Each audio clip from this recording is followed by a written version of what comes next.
Hey there, welcome back to 7-Minute Books.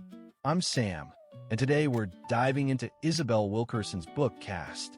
Sophie, I have to ask, when you first heard the word caste applied to America, did it feel like a stretch, or did it click right away? Honestly, it clicked. But it took me a few chapters to really get what she means. She's not saying race isn't real.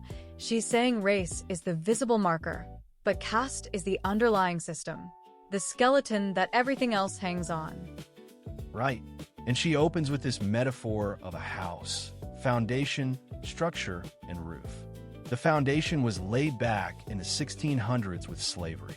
The structure is all the laws, who can marry who can vote, who drinks from which fountain. And the roof is the stories we tell to justify it all. Exactly. And one of the most powerful parts of the book is the 8 pillars of caste. These are the structural supports that hold the whole system up. Let's walk through them because they're really eye-opening. Let's do it. The first pillar is the belief in divine will, that the hierarchy is natural, God-given, not a human invention. The second is heritability. Caste status is passed down through bloodlines. You're born into it. Then endogamy, strict rules against marrying outside your caste. And purity versus pollution, the idea that contact with the lower caste contaminates the higher. You see this in Jim Crow laws in Nazi Germany and India. Yeah, and then there's occupational hierarchy. Certain jobs are assigned to certain castes. Dehumanization and stigmatization of the lower caste. Terror as enforcement, violence to keep people in line. And finally, the belief in inherent superiority of the dominant caste. What's so chilling is that Wilkerson shows how these same pillars operated in Nazi Germany and that the Nazis actually studied American Jim Crow laws. They looked at our eugenics programs, our segregation, our anti-miscegenation laws, and used them as a model. I mean, that part just stopped me cold. The Nuremberg laws were directly inspired by American laws. We think of ourselves as the good guys in that story, but we were the blueprint. That's a hard truth to sit with. It really is. And she also talks about the caste tax, the extra effort Black Americans have to expend just to navigate a system stacked against them.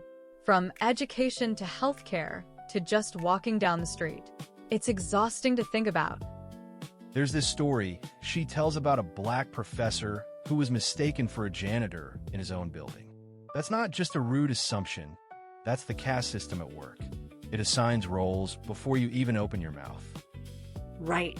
And then there's the middle caste, immigrant groups who were initially considered non-white, but eventually gained admission to the dominant caste by distancing themselves from Black Americans.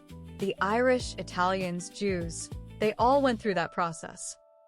Which reinforces the system by creating a buffer. So the question becomes, how do we actually dismantle this thing? Wilkerson says it starts with recognition. We have to see the caste system for what it is and see our own place in it. She calls for radical honesty about history, a commitment to justice beyond just diversity, and listening to those at the bottom.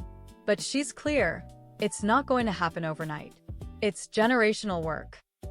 The one takeaway I'm carrying with me is that caste isn't just a Black problem or an American problem.